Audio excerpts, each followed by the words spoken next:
শনিবার ১৬ আগস্ট ভোরে রাজশাহীর একটি কোচিং সেন্টারে অভিযান চালিয়ে বিপুল পরিমাণে অস্ত্র, বিস্ফোরক তৈরির উপকরণ ও বিভিন্ন সরঞ্জাম উদ্ধার করেছে সেনাবাহিনী।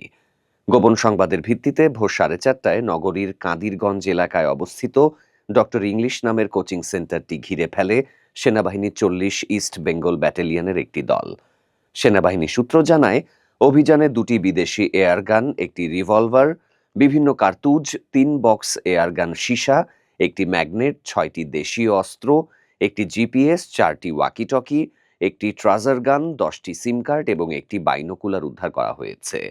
এছাড়াও বিস্ফোরক তৈরির সরঞ্জাম, পাসপোর্ট, জাতীয় পরিচয়পত্র, ৬টি মনিটর, ৩টি কম্পিউটার, 3টি স্ক্যানার এবং ৩৫ বোতল মদও উদ্ধার করা হয়।